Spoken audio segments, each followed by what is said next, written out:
I'll have a blue Christmas without you. You should be singing Baby It's Cold Outside. There was some controversy over that, wasn't it? Yeah, the controversy, it's incredible. This is people just going crazy. Crazy. Exactly. I'm crazy. But that's not the Christmas song, though. Crazy. Yeah.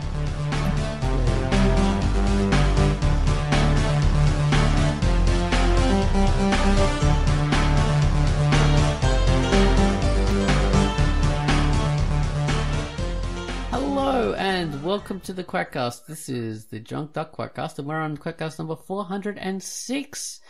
The Christmas cast, or the amateur procast, or whatever we want to call it, guys. What do you reckon? Christmas cast. It's coming out on Christmas Day, for crying out loud. Is it? Oh my god. Yeah. It is, yeah. Tuesday is Christmas Day. So Merry Christmas, everyone. Merry Duckmas to everybody, to one and all. Merry Quackmas. Yeah, Merry Quackmas. If you're listening to this on Christmas Day, we're happy you joined us. Hey. Get drunk for the duck. Do your best. Get professionally drunk or amateurly drunk. Which one should they do? Well, whichever offers impunity. Whichever, yeah. Yes. Yeah. So we're going to be talking about the difference between amateurs and professionals, which is an interesting subject and it has a lot of misconceptions. But before we get into that, I should introduce my marvelous partners here, Baines and Tans. Hi guys. Hello. Hello. Before we get into that, we'll have to introduce the featured comic. And the featured comic this week was something Kawaii Dagakse did. And Kawaii gave us Urban Legends. So take it away, Kawaii, with Urban Legends. Hello, this is Kawaii Dagakse, and the feature I've selected for this week is Urban Legend by Wolva, and it is rated M for mature. There are murders happening around town. All that is being left is a trail of bodies. This leads to a series of rumors spread by the citizens, and an individual named Hate is on the move looking for the reason behind the mysterious stories. This is a great comic for anyone who enjoys crime investigation shows with a bit of paranormal events mixed in. This comic has strong language, not intended for younger audiences. The art is drawn digitally, mostly black and white with splatters of red. Find out if the killer is a killer or a trickster, and read Urban Legend by Wolva, rated M. Thank you very much for that, Kawaii. That was a cool little comic you featured. Urban Legends. I didn't even see it. I didn't even know it existed. So, yeah, that's the benefit of two featurers. Because we can bring two different perspectives to this kind of stuff. Well, after that, we have the featured music. This week, Gun Wallace has given us the theme to Lost Honey. Do you guys remember that? I featured it just a couple of weeks ago. Oh, yes. So, Lost Honey. I better describe it. Something epic is about to begin. Chords full of potent rise and flood your ears, creating a gorgeous blue backdrop upon which play the golden notes of the piano, full of stinging melancholy, joyful exuberance, and wistful reminiscence. So, take it away, Gun Wallace with Lost Honey.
And that was the music. Thank you for that, Gum Wallace. It was the theme to Lost Honey. Lost Honey. I hope they find that honey. Well, they hadn't lost it by the time I featured the comic. They're still in the process of losing it. So now the black centaurs are aware that honey is a thing. They like it. Tasty. Well, the black unicornator, I think it was. It was alicorn. Yeah, it had a funny kind of name, but they look like centaurs to me. Saint Sebastian the unicorn. Well, amateurs versus professionals, and also Christmas. So happy Christmas to everyone. Merry, Merry Duckmas to you and all your baby ducklings. Merry, Merry Christmas. Exactly. Ding dong merrily on high. The sounds of ducks are quacking. We could butcher all the Christmas songs. Jeez. So yeah, we hope you have a Merry Christmas. And Baines, Tance, and Emma Claire have all done Christmas news posts that you can have a look at, which are really good. Great recaps on what happened over the course of the year in various ways. So Tance's one focuses on all the great things that have happened with Drunk Dark. Twitter coming on board, Patreon. We're sort of the community's more active. We're doing our own advertising, all this sort of stuff. So it's we're self-determining, new updates, all these great stuff happening. Baines, you focused on what you had achieved personally over the course of the year. So it was that kind of thing, which was a good little recap. You were the first one who did a Christmas news post. And, that's right, yes. Yeah, and we had Emma... You can't be the best, be the first. And we had Emma Claire, who focused on what you had achieved in your comic over the year. So, yeah, 3 different perspectives, which took totally different tacks on it. So I produced a lot more pages of Pinky TA and Bottomless Waitress than I have in a while. So that's what I achieved. I went over to Greece and I went to Serbia, so I went all the way and had to do huge rushes to get up to speed with the QUACKCASTs and all that. So we had enough of those done in time for my trip, and there would be no breaks. And had to organise updates of the site and all this kind of stuff, and yeah, had to organise huge amounts of things. So I was quite busy. How about you guys? Tance, you achieved a lot with your Patreons and running that for a whole year for without. I actually managed to never miss an update date for a whole year. Wow! Consistently, which for me it's like the sun rose from the west or something like that. Freaky, yeah, it was incredible, and you're still doing it. You're still producing stuff, so it was amazing. Not only updates of your comic, but because you're doing a Patreon, you did extra artwork. So you did all the various characters as angels and demons or saints, and you also did the updates about holidays in Greece and historical kind of tidbits and all that kind of stuff. So you did that weekly, 2 times a week. You did those updates. Monthly. There were monthly stuff that I had to draw for exclusively for the Patreons. That was right. And everything, and of course there was there were little bits like background stuff pertaining to the updates, like elements of political or historical significance that I didn't discuss in my author notes because they would be huge. So little insights and stuff like that. So yes, and early pages as well for Patreons. Yes, early pages. Yeah, and of course the cameo for Pitt, who is the top donor at top level. Yeah. So she's right in there. So yeah, that was pretty amazing. I think that inspired the Drunk Duck Patreon, which has really been a huge help so far, and that's fantastic. That's at the moment it's sort of slowly helping me pay off all the money I spent to get the ads on Drunk Duck. We have ads on Drunk Duck; they're helping pay for the site, but I spent like $500 getting that sort of done, so I need to sort of pay off that, and then we'll finally be in the black. So yeah, that's the way we function. So yeah, things are going well, but yeah, how about you, Baines? What were your biggest kind of things this year? Oh man, well, the year flew by. It was a lot of work. I actually didn't do enough on my comic. It was very slim pickings over on Typical Strange there for most of the year, unfortunately. Just, busy and stuff like that, although I was working on new things and like new stories, different comic ideas that are coming together. Haven't started releasing them yet, but I did sort of rally back in the last little while and start doing pages again, getting this latest story going. Yeah. It's sort of a more kind of meta story, so I'm pretty excited about that. Excited about doing more stuff, but a lot of it is just in piles of papers and notes at home here, so it hasn't been seen yet. But pretty good. Well, you did start that writing. Essential. Oh, you did start writing Bottomless Waitress again as well, which was really good. Oh yes, Bottomless Waitress, of course. Yeah, did that. Did some writing on that, and you've done lots of stuff on that too, art, and yeah, it's been cool. We got to introduce the Bird Sisters. I was so excited about that.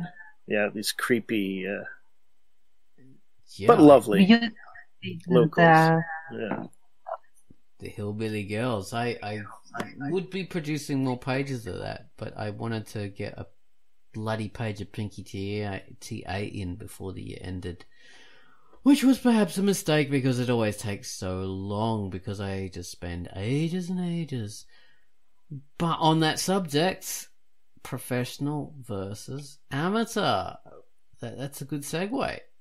We can slide into that. So the professional versus amateur, we sort of mentioned this in our Patreon video. So if you pay like $5 and up, you can watch our videos and see us in our magnificent costumes, Tance in a magical hat and Baines as a bunny rabbit. You can see all that. So just $5, and it will give you like depending how much you pay. Like if you pay $5, you get like looking at the video, but you also get like a link on the front page and a link in our weekend news posts, so it helps advertise you. But if you pay $20, then you get like links on the forums because you get like forum named after you, and you also get a link banner in the news posts going to linking wherever you want. There's 3 people doing that at the moment now, so it's pretty amazing. Imagine it's like we're giving your name to a whole library, like they do in Harvard, for example. That's how it is when we name the forum after you, exactly. So there's 3 people at the moment who have got that honor, the royal Patreons, which we appreciate every one of our Patreons, from the $1 level to the $20 level. It's all fantastic. Yes. But amateur versus professional. Okay. There's quite a lot of difference. So traditionally what you think of when you think of amateur versus professional. Professional is someone who does something for a living. They're an expert at it. They're really good. The amateur is someone who does it as a hobby, and they're not so good. They're like, they do it as a hobby. They just potter around. They try their hand at it, but they're not as good. And the professionals, the ones where you go for the slick, kind of well done kind of thing, like at the top level, at the professional player at the professional level. Oh, the million amateur. Oh, this is true. But that's not really the real story at all, is it, guys? That's like Uh, At least not in terms of art. I think Maybe in other go on. areas perhaps, but in art, not so much. I think in all areas it's not true. I mean, it's true on some levels because you do have amateurs. Because amateur encompasses a wide variety of things. It encompasses the potters and the triers, but it also encompasses the craftspeople, the artisans, the kind of level of people who are pretty much expert at something, but they don't do it as a job because it just wouldn't be worthwhile for them, or they make money better some other way. They don't need to do it as a job. So there's a huge kind of variety there. And if you look at like the original amateur, like amateur sports, amateur activities used to be always done by people who were like doing something for the love of it. They could be, most of the time they would become experts at it, but they didn't have to do it as a job.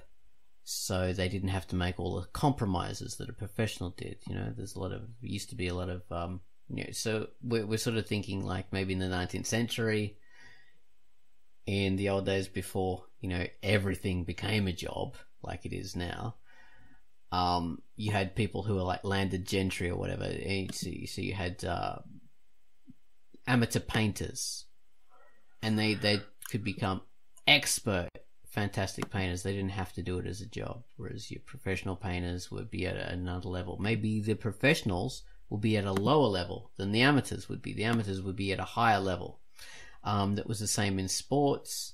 The amateurs would be at a much higher level than the professionals. Professional sports people were low level, not as good. Like professional team sports, in cricket, for example, you had people like W.G. Grace, I think. So he was an amazing cricketer, amateur cricketer, and he was the best of the best. Whereas your professionals were your tradespeople. They were hired to play, and they never got to the level of people like W.G. Grace. And that was the same in pretty much all sports, boxing and all that kind of stuff. Your amateurs would be, really skilled, intelligent people. Your professionals would be like, your low-level prize fighters, whatever. So, yeah, that has reversed in the modern day. But, yeah, it still retains the same. For example. Thing. Oh, go on, Tom, sorry. No, you go on. Oh, I was just going to say, it mostly has reversed in the modern day, but it hasn't always, because that equation still retains true in some aspects. Okay, sorry, Towns, you can go. Yeah, I think that there are examples for both the conceptions. Let's say you can have amazing self-taught experts and also amazing professionals doing the thing. Like, for example, let's take the medieval period or the Renaissance, where you had, basically, in order to be an artist, you had to be part of a guild. So everyone was a professional. Otherwise, it was super hard to break into this and be able to even have the time and the materials to do this. As things progressed, this changed for many reasons, and primarily the access and the capacity to play around with things became more available, let's say, to more than the professionals. So you had also more talent being able to have access and manifest. So there's that. But in the same way, a professional, like the definition of professional, is someone that gets paid for something. If you get paid for your work, you're a professional. That's it. Right. Yeah. at least in terms of art and artistic stuff. So that, I think that definition alone means that there will be people that mass produce, even though they may not be a company. And when you mass produce, and when you have to meet deadlines, and yet the deadline doesn't allow you to pay attention to every single thing, then you will have to cut corners, and you will have to devise methods that will make you produce something more easily and faster.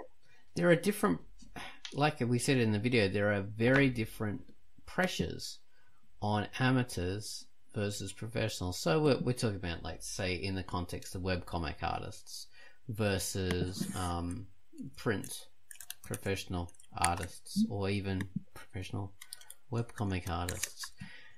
When you're a professional, you have to make money out of stuff. Time is money.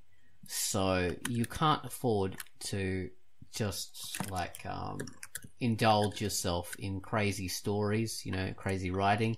You can't indulge yourself in perfectionism in your artwork. You just can't.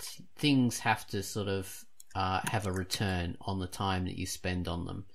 And if you are too crazy in just following your own tail, then you can't be a professional, because you just can't make things work.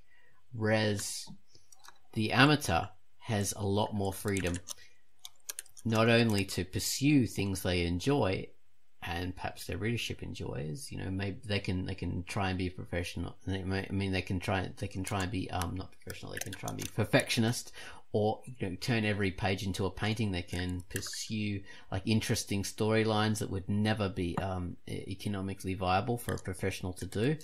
They could do all that kind of stuff, but they can experiment a lot more, and they can train themselves a lot more while they're working. Whereas the professionals who do have all these constraints have to sort of force themselves into a house style. So they just become better at producing the standard comic style, the standard coloring, and producing stories to the formulas that are expected, which means you're actually producing overall a lower quality of work. Not because professional, being professional comic artist means you produce lower quality. It means you haven't got the time to produce that higher quality stuff. You just don't. Mm-hmm. I'm not saying it's low quality, but it's low quality in comparison to things that a gifted amateur is going to be doing, or a dedicated amateur. It's always going to be lower quality. But to an amateur who's just trying it out, it's going to be way more higher. It is of course extremely high quality depending on that. It's just it's the comparison, the context here. So there's that. Yeah. So that's an interesting kind of thing that we don't often think of, because the word amateur in common usage sort of conjures up someone who's doing stuff as a hobby. That's mainly true, but that doesn't equate to quality of work. I myself am a professional artist in that I make my money as a graphic artist, a graphic designer, so I have to do that for a living. But the kind of work I do as a professional graphic artist, professional graphic designer, is nowhere near the quality of work that I would do as, doing more amateur stuff, which would be far in advance of that, because I don't have the time pressures. I don't have to worry about clients and people like that, and compromises. There's no compromises when you're doing stuff on an amateur level. On a professional level, there's just multiple compromises. Time, money, requirements, all sorts of limitations, which means you're producing the best quality you can to those limitations. So there's always those bounding you.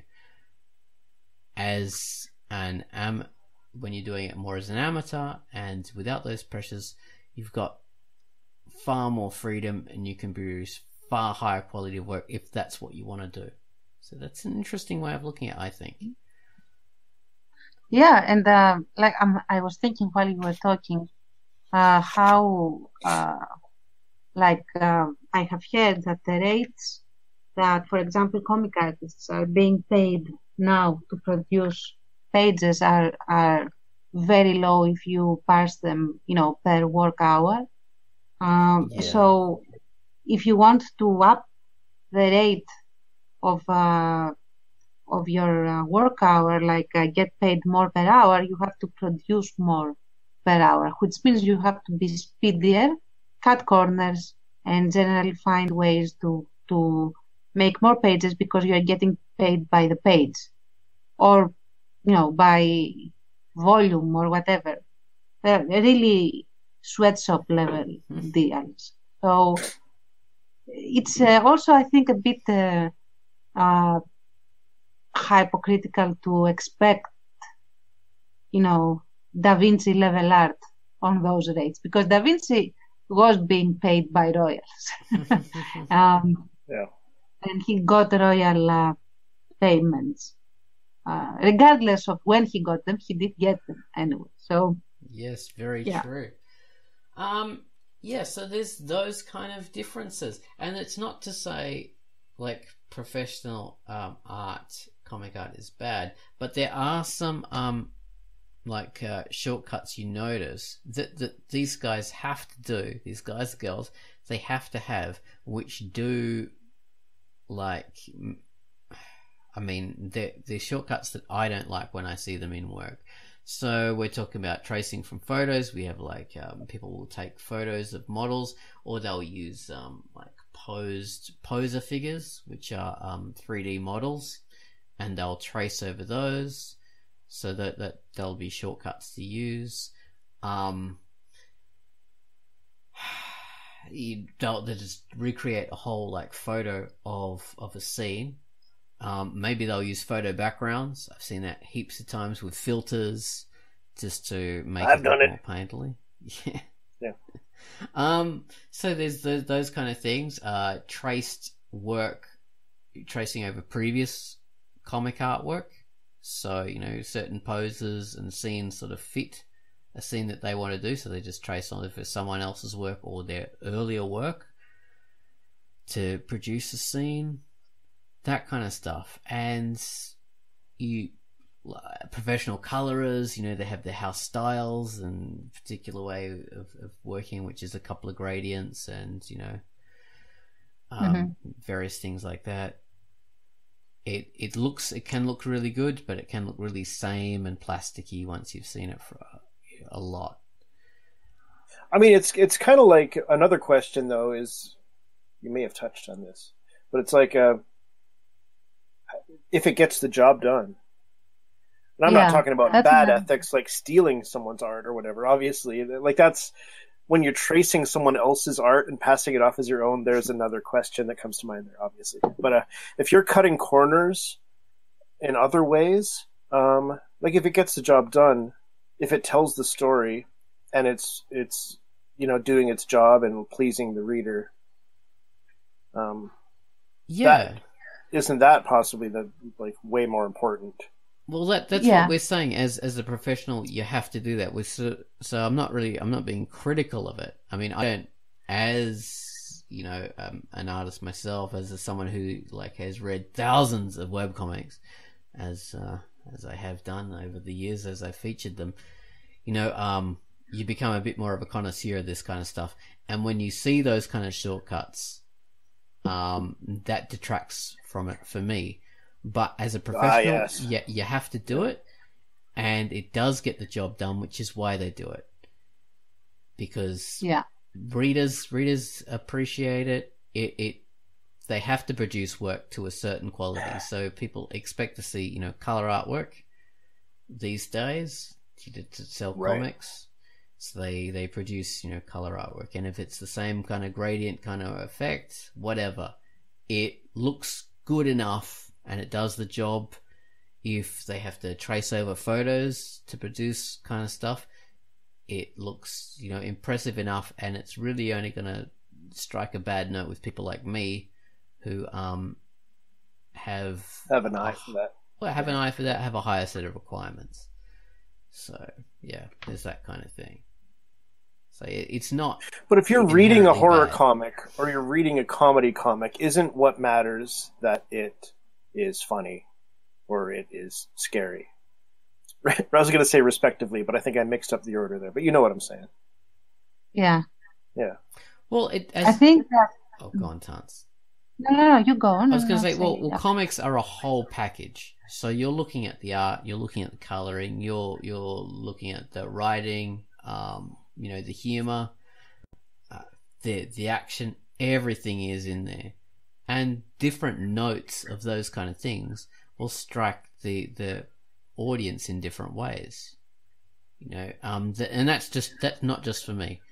A lot of you read comic reviews by people, and they will comment on the art, or they'll comment on that, and they'll say, this particular colorist, this isn't their best work really, or this penciler. Yeah. So all those factors, they do matter. So it's never a case of just it's getting the point across, it's getting the humor across, and that's all that matters. Because, not all that matters, but I think that you can get away with lesser art if you have good writing, but you cannot get away with good art and bad writing. Because the author, not the author, sorry, the audience is going to want to be immersed in the story. If the writing constantly kicks them out, then that is something that cannot be habituated, let's say, get used to the whole environment. Whereas if you have bad, quote-unquote, art or rough art, if it is consistent and the writing is good, you're going to get used to it. And you won't be noticing it for being bad anymore, assuming that it was bad in the first place, or it was rough, or whatever. Yeah. Yeah, the thing is, too, like, there are styles, right? Like, a bad art, quote-unquote, style. Obviously, stick figure comics can be hilarious, or almost stick figure comics, Cyanide and Happiness, or whatever it's called, that has that really simple art style, and it actually helps. And that sort of proscenium, or whatever it's called, you have one angle on everything. That actually helps. It can deliver like an observational kind of style, or comedy, or whatever. Like, various genres are served well by that. I just thought, like, outside of that, though, like, even if you don't have the keen eye of an artist or like a really experienced critic, Ozone is both of those things. For like a general audience, it can still screw things up if your layouts are bad, your eye lines are all weird. Your camera angles on your page, outside of, like I said, a gag comic, certain kinds of gag comics and stuff. Like, it can take the reader out of it, and like they'll be, even if the writing might be good, if the art is off, the reader will get disenchanted with the work. They won't even know why, but they'll just be like, I'm not feeling this for some reason. Yeah. And copied backgrounds, like Oz was talking about, like those shortcuts might have the same sort of cumulative effect. Like an untrained eye won't know why, but the person will just be like, I'm just not into this. That's true. That's true. You'll notice it after a while. You think, oh god, this looks a bit samey or too busy, because photo background. Yeah, your eye gets bored or something, or you just get it's off. If you're changing camera angles, it's off, and you're just like, I don't know why, but I'm just not into reading this anymore. Yeah. Well, it's a little bit like the Uncanny Valley thing in 3D. Yeah. When you don't know why, but something is very creepy, or something is off. Like, I remember slowly because it was a little bit painful. But if you recall the baby in Breaking Dawn, I think, the last Twilight movie. I remember hearing about this, yeah. Oh my God, that baby, you are constantly weirded out by this baby. Right. There's no way that you can take it for a real baby. Like you, I mean, personally at least, I would really prefer for them to have used a doll. That would have been Right. much better than this very creepy smiling baby that you don't want it to appear in your nightmares or something. Yes, a bad 3D art has an effect. I was just thinking about that. So the whole shortcut kind of stuff, they do this more and more in anime because, again, these people are under the pump. They have to complete work to a very tiny budget in a very short timeline. So 3D art seems like a godsend to them, but it looks bloody awful most of the time. 3D in a 2D drawn in environment, it just looks so clunky and clumsy every time. And that's almost an extreme level of what you're talking about, the pressure on a professional team or professional artists is like on TV. That is like that, is the ultimate version of that, I would say, because like you have to, it's like this has to happen, like this has to be done by Friday. Yeah. To go to the next level of production, and then it has to be cranked out and be on TV on whatever in 2 weeks or whatever. Exactly. So it's like, you got to do it, kind of. So they need to use this kind of stuff, but I just personally I find it really hard to get into. Yeah. I mean, I think it's. Yeah. Oh, go ahead, sir. Sorry. The more they do it, the worse it gets. So if they move into like using characters who are just 3D models, it just gets, oh god, it's nails on a chalkboard of my mind. It's horrible. That's a good phrase. I like that. It sounds like a punk lyric. Or a poetic kind of goth thing. Nails on the chalkboard of my mind. It's the name of your next album, man. I'll dye my hair black. That'd be awesome. Yeah. So I hate that kind of stuff, but that's what they have to do.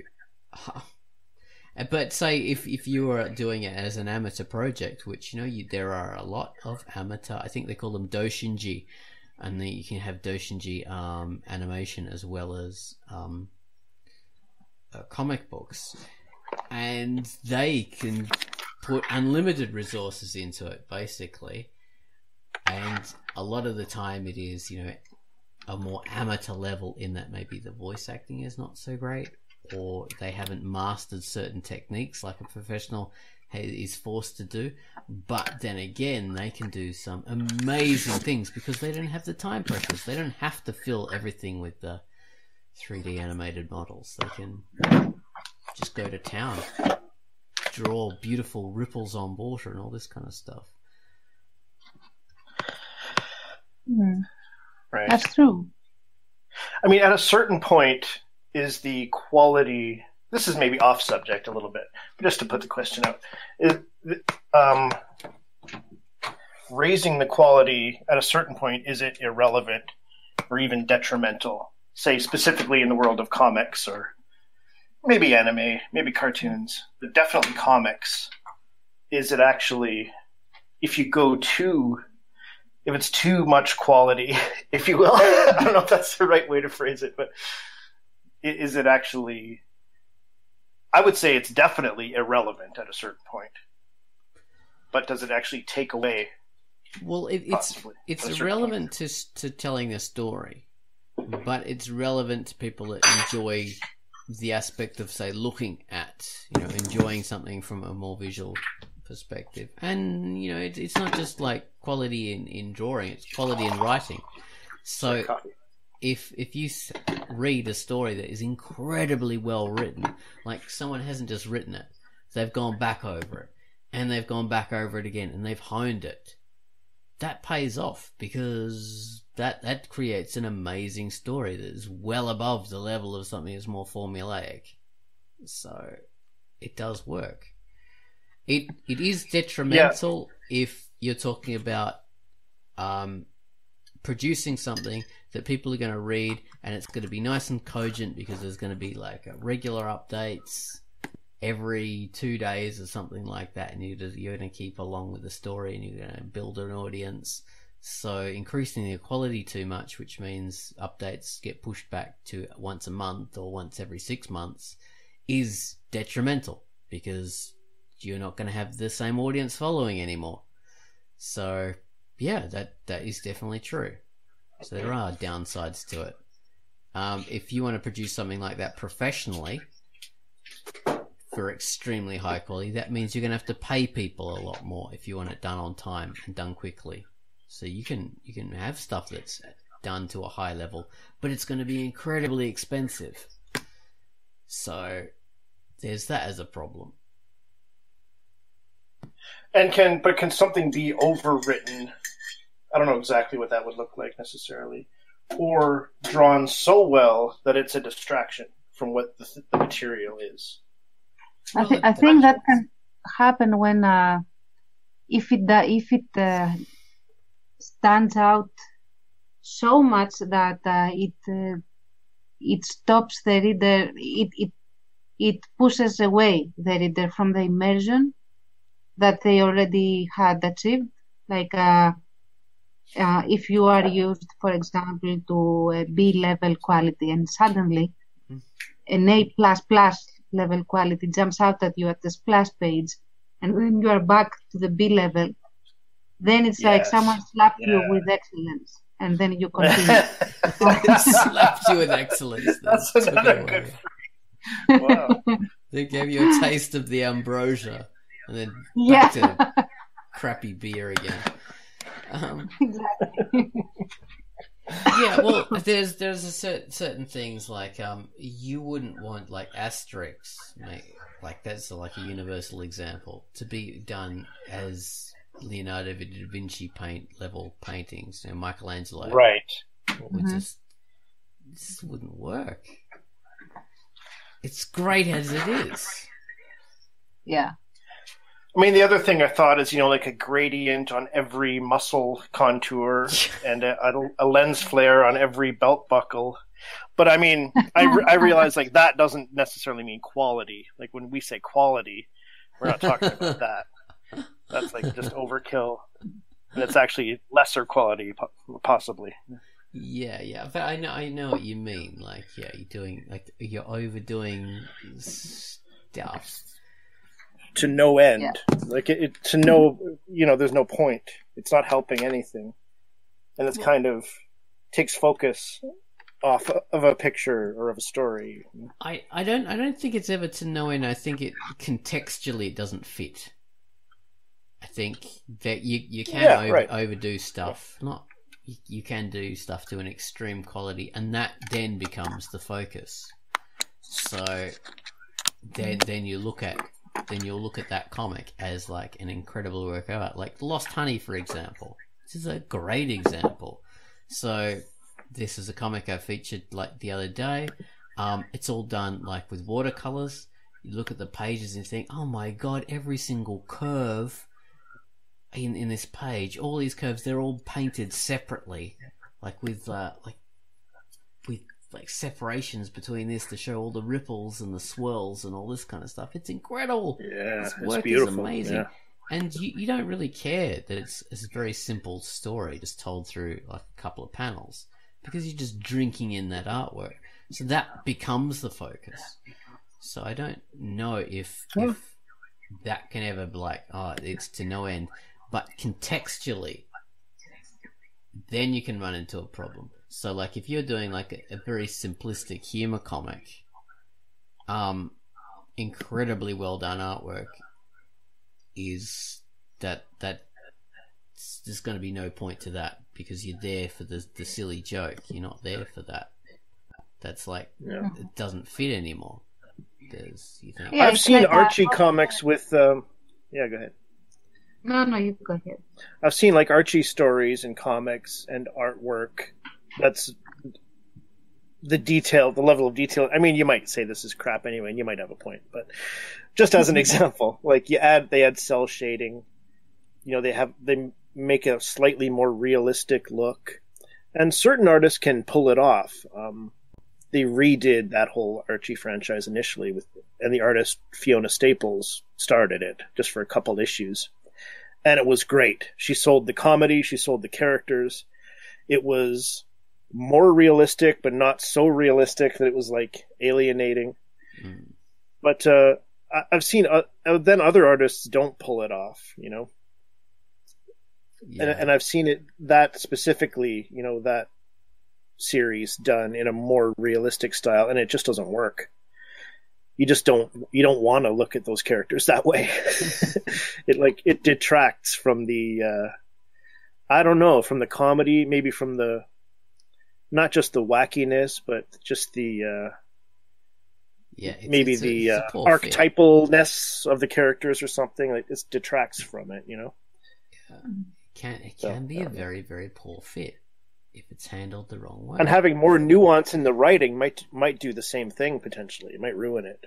It's like, this is too much. Well, if you've got an I can't think of an example of that. Yeah, so if you've got an established style, like with Archie, established kind of thing, and suddenly they're all spouting haikus and giving us Shakespeare quotes and all this kind of stuff.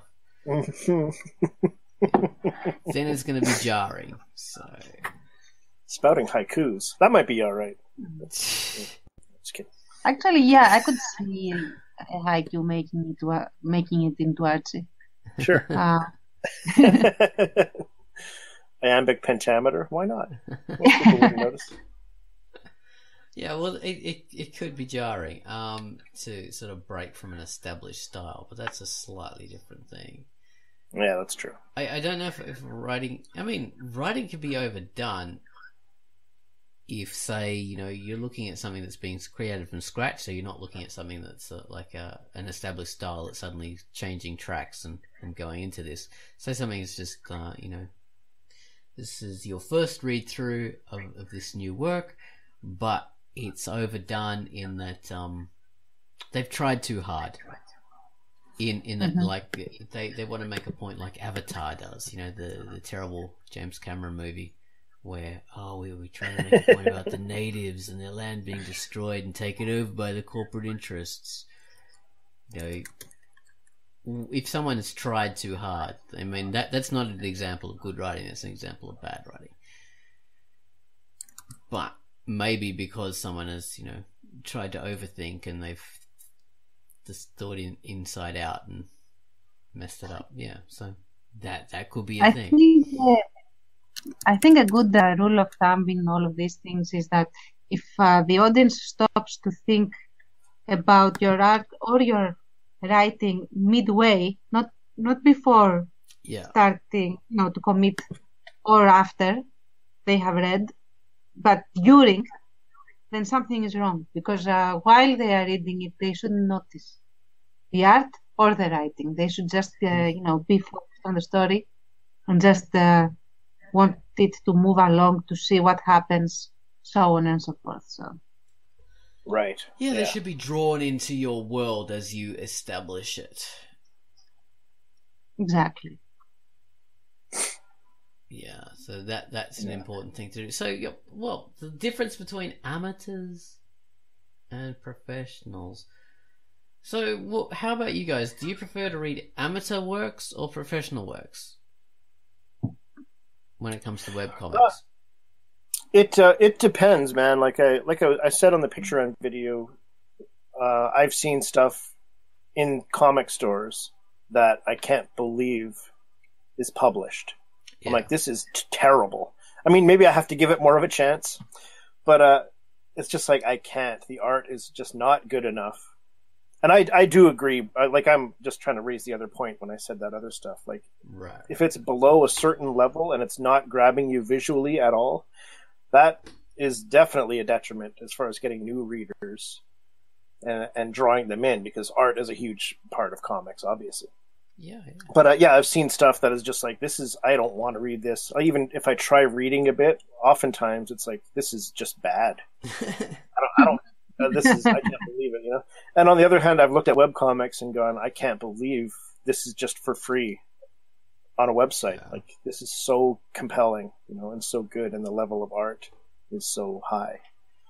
So, yeah, I don't really have a preference one way or the other. I think it's, I enjoy reading amateur stuff, actually, and interacting with creators a little bit, although I don't do that all that much. But to get to comment to them at least and say, like, hey, this is great. It's the same. It's nice. Yeah. The other thing I really enjoy is the level of passion and individuality. As a professional, you have to often work to the house style. So it's like for coloring, for drawing figures, all this kind of stuff has to sort of fit within what things are meant to look like. And it becomes a very much same.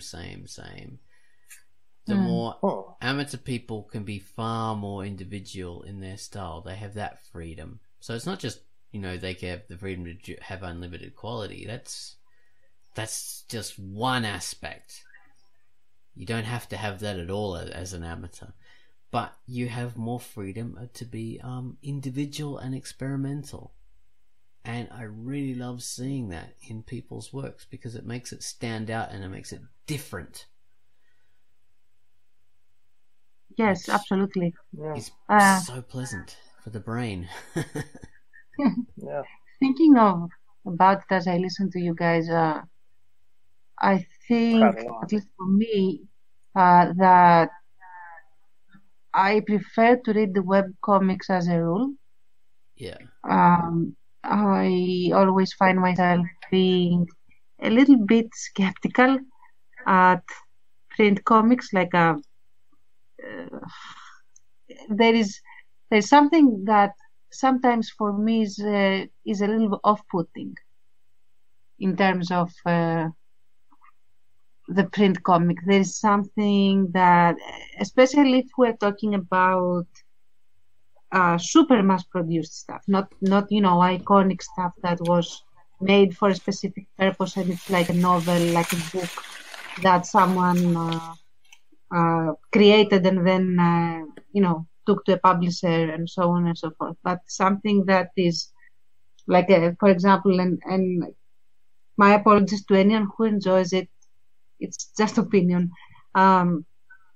Most superhero comics feel very stamp-like in a sense. Like you get very stylistic poses and stuff, and you get very mass-produced poses, and usually the story is very unengaging, with some very brilliant exceptions, of course. But I have been conditioned not to trust them, to give them my money, to be honest. Whereas webcomics, there's such a vast array, and you always sample it easily and for free and everything. And the quality usually is classes above and very diverse and everything. Yeah. So, webcomics. All right. Yeah, I mean, there are a lot of webcomics that don't have good writing and don't have good art, or have good writing and bad art, or bad art, good writing. So there's a huge variation in quality. But when you see really good ones, they are something that are so unusual and so special that you don't see that in the professional world. Professional comics just don't get up to that level, because why should they? They don't need to, and they can't afford to. They can't afford to. Oh, go on. Yeah. An amateur comic creator, though, who wants readers, there is like there expectations. Are pressures. Yeah, there are. There's pressure, time pressure especially. Like you want to have And I fell off the map with this, and I lost some readers, just by the fact that, okay, well, he's not updating for months. Like, people drift away, So there is, like, you have pressure to, if you want to have readers, retain them, to produce stuff on a schedule and some kind of quality, So like for Tansa's Without Moonlight. Self-imposed. So Tansa's doing Without Moonlight, and she's doing now an update every week, and she's sticking to that. No, every 2 weeks. Every 2 weeks. Every 2 weeks. But I'm going to try this for every week. Yeah. But that external pressure is because you're doing it more professionally now, because you're making the Patreon work. So that has created a pressure. So now you've crossed into that's true. So yes, absolutely. Has that involved any compromises with your work? I mean, good question. It doesn't necessarily have had to. Not really, but I don't know what that says about my art. Well, the thing is, you're producing an update like every 2 weeks, or you're going to produce it every week. But that still means you've got a lot more time to work on that than, say, a professional who will have to produce an update every day. Yeah. So, I think the one thing that I did compromise. There is one thing I did compromise in order to be able to make the pages on time and keep the art consistent. Soldier soul to the devil. At the crossroad. And she went down to the crossroads. Tangerine. What I did is that I started making fewer panels per page. Right. If you see in the beginning of Without Moonlight, the first couple of chapters have an insane number of panels, like 10, 12 per page. Yeah. And now the average is 6 to 8 panels per page. Yeah, that's so I cut interesting. it in half. That fits in with a lot of professional comics. They have about that many panels a page or less. Yeah. So yeah, that's a good point. The thing is, what I have noticed is a higher level of engagement with these pages that have fewer and bigger panels. Sorry. than with the other ones that had smaller and more. Okay. And I think really? in the end that it produced a better result, like a better product. If I would name it that, like it made it, I think, a little more enjoyable. Perhaps because you can enjoy the expression more. It's bigger and you can the eye can focus on it more, or you can enjoy an establishing shot more and things like that. I think that this, in the end, I didn't do it for that, so I cannot take credit for it. But I think in the long run, it actually made it a little bit more enjoyable for my readers. That I reduced the number of panels. Good point. Yeah, so that's the one thing I did in order to be able to speed up. It's a good idea. So the maximum number of panels you can have on a normal size comic page is about 12 or 13. You can't have any more than that, really, practically, because the writing becomes too small, or you just can't fit enough dialogue in panels. So that's your limitation. But 6 panels, if you lower your limit down to that, means the dialogue isn't going to cover up the artwork. So you're going to have the artwork's going to have a lot more space to play. You're going to have a lot more space for characters to do back and forth dialogue, because you can't do that if you have a lot of panels. You have to have all the panels having different dialogue. You can't have like multiple speech bubbles in those panels because they're too tiny.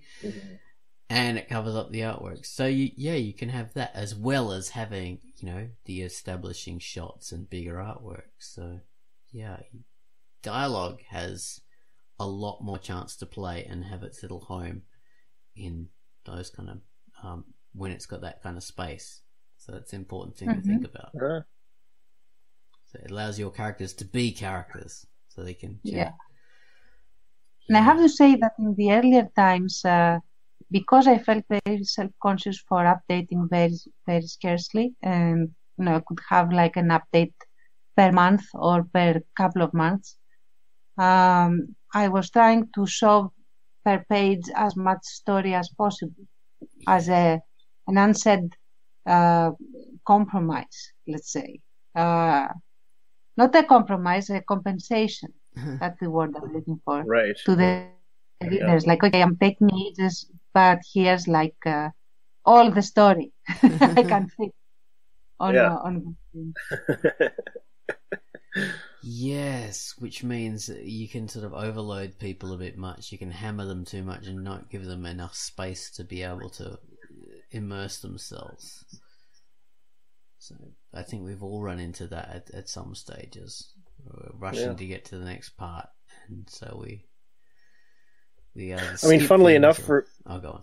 Yeah, it to me it's I take a little more time. I mean, some of it's just being busy / being lazy, procrastinating, but I take a little more time to cut down dialogue. Like, this is what Tans made me think of. Like, to not, what I notice about my earlier stuff, my art is bad and still is bad and will continue to be bad, but the dialogue and the writing is like, I trim down. I have a lot more focus on trimming down the dialogue to make it as tight as I can and still have some personality and sort of dialogue-ish quirks with each character or whatever, little quips. But I try to make the wordiness, cut the wordiness way down. And I would rather be I would rather be a little later on an update and shrink down the dialogue and the verbiage way more than do more regular updates like I used to and have it way too wordy, which I used to. That's interesting. Certain pages, especially early on, it's I'm like, how would anyone want to read this? It's just too much, There's too much babble. Yeah. And that's a good point. Yeah, I do that too with my work. I have these even when I've just thumbnailed stuff out and written placeholder dialogue, I still have to pass it down right to the elements of what characters are saying, get rid of all the extraneous stuff, and it really does sort of help things move along a lot more. So you don't need a lot of wordiness in comics. I mean, there's nothing wrong with that. You can be as wordy as life if that's your style, but you don't necessarily need it, because the artwork does the job as well. So that's you got both things happening at the same time. So you don't want to do it double the amount of work. If the artwork's already expressing what the character's feeling or doing or thinking or whatever, then you don't have to write that as well in their dialogue or narration or whatever. Mm-hmm. It gets a bit redundant. Yeah. And it's kind of more story. Like Tans was talking about giving more story. Do that instead of more words. Doubling up on the words. Yeah. Is not... Anyway, that's somewhat unrelated to what we're saying, but somewhat related. Yeah, as amateurs, we have time to think about that kind of stuff from those kind of angles. So, yeah, those are things that we can That's the kind of thing you can probably do. You can indulge in it, and then you can get faster and faster at that too. As a professional, you would have these jobs would be split up massively. I think one of the things they say is, that's true. Yeah. Webcomickers, we do the jobs of 5 people. Yeah. in terms of like professional comics, will have a penciler, they'll have an inker, they'll have a colorist, they'll have a writer, an editor, and like, you know, art directors, story editors, all sorts of levels of things to go through for everything that gets done. Craft service. but that means things can be produced more in a production line. Things can be done much more streamlined. So there's a good reason for having those jobs split up, because stuff can be done very quickly to timelines, to deadlines, and you can produce good quality, consistent quality kind of work in a kind of regular kind of time, and get it done and get it out to the readers, or, you know, comic book shops or whatever, and produce work that people are going to like and they're going to read and they're going to appreciate. So there's a good reason for all that. As you know, for us, we have to do this stuff ourselves because we can't afford pencilers and inkers and editors and stuff like that. Sometimes we're working like an artist and a writer, and that's probably the most webcomickers will ever do. I mean, some webcomickers have huge teams, but that's not a common thing. Or as you move into, like, you sort of go from amateur sliding into the professional thing, you, like Tans has done, you do your Patreon and you get your own you get it going, you know, start of moving things into that world. Someone could expand a bit into having a bigger team, you know, working with an inker, working with a colorist or whatever. But also working with, like, having beta readers. I know some writers with independent careers, self-published, will do that. They'll have their group of beta readers, you know, so they'll create their own kind of editing. Yeah, basically, you know, you gather sort of people you trust or come to trust to look at your stuff and fix problems and you know, get your quality up there. So then when you do publish, even if you're self-publishing, your stuff can be better, have more readers, and you can be a pro. Yeah. Well, it's cool stuff. It's exciting time, really. There's good reasons for doing that, but then there's always compromises. The more professional you're going to be, the more compromises you're going to have to introduce. So you just got to be aware of that. It's always going to be level. So if you want to produce, you can't spend 6 years on one story making it perfect necessarily. But in a way, it's like, why would you want to do that? You can produce great things. There's a lot of great artwork, great movies have been. Someone might want to, or be like, I'll take 10 years and do this amazing thing.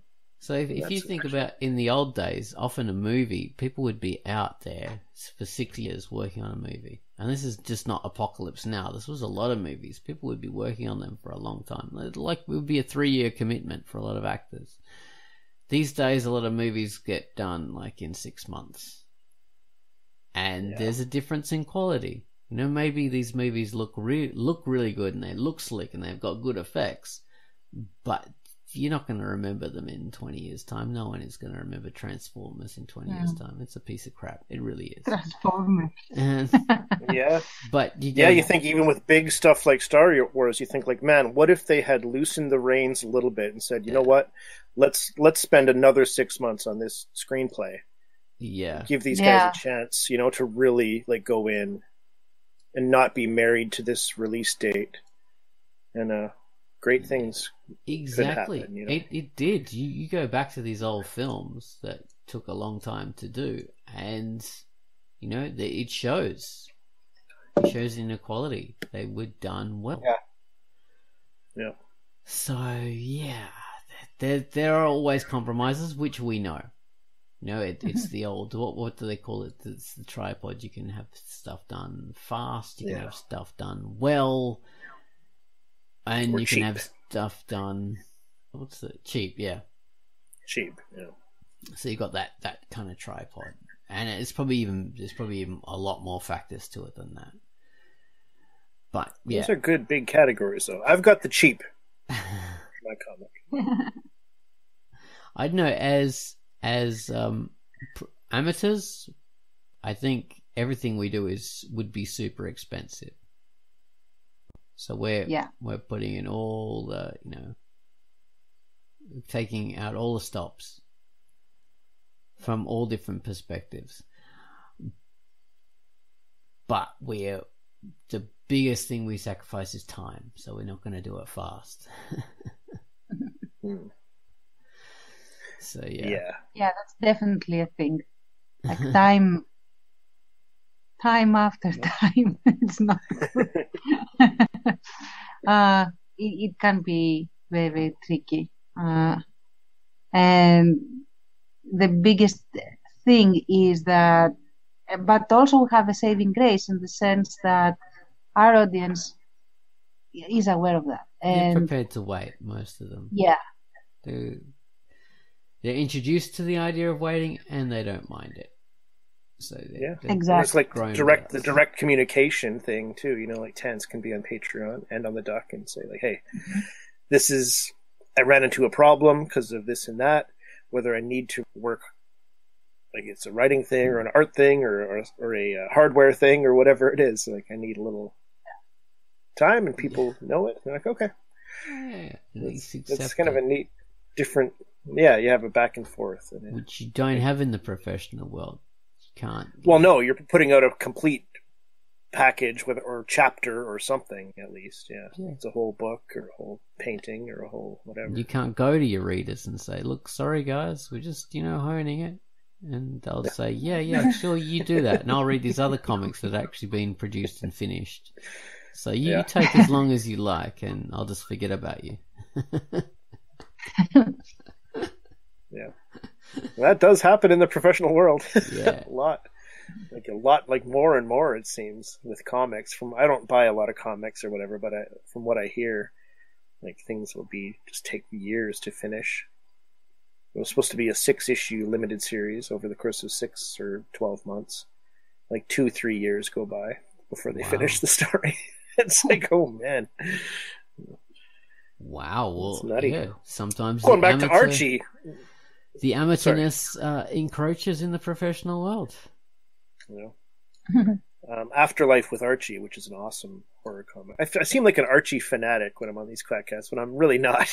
Yeah. Well, maybe I am. But Afterlife with Archie is a brilliant horror comic. And it's, I think, 3 years now since the last issue, or 2 years or something.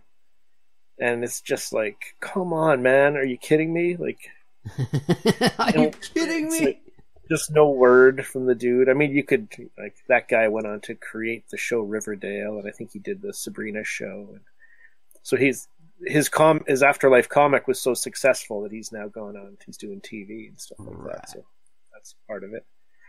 But man, it's just like, really? Are you kidding me? You can't, do another take a little time and get a 24-page comic going, finish this arc. Damn you. Or outsourcing. Damn you. Outsourcing. Yeah, I guess they don't want to do that. I mean, that whole series in particular has been done by one artist and one writer, and you kind of want that team.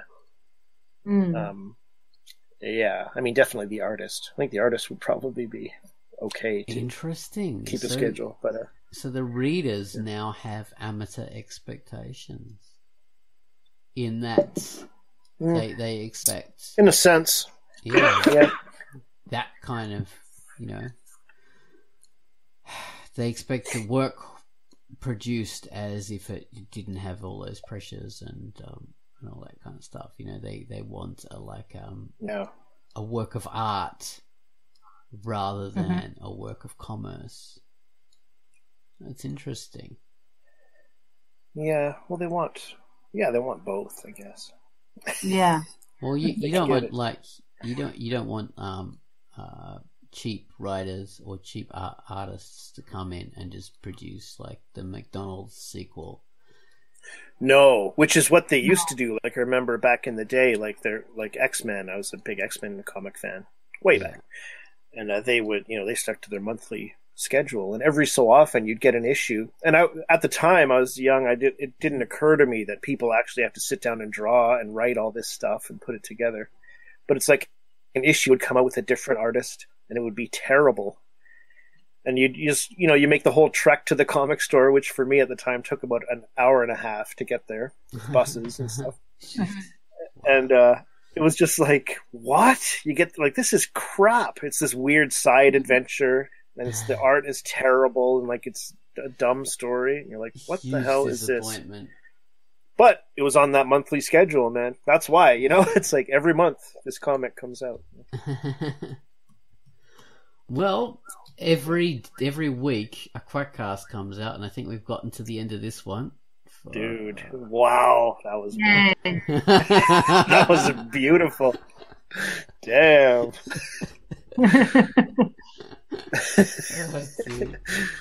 Well, we're running a bit over time, so this has been a great fun discussion for our Christmas QUACKCAST. I love this tack. We only came up with this like 2 minutes before the QUACKCAST, and 2 minutes to air. Been really interesting. So I'm glad we did this subject. It's such an interesting subject. Well, it's a neat one, yeah. Yeah. Thank you guys for listening to us, and we'll have another one next week for New Year's. Thank you, and again, Merry Christmas, all. Yeah. Merry Christmas. Merry Duckmas. All right, bye-bye. Bye-bye. Merry QUACKCAST.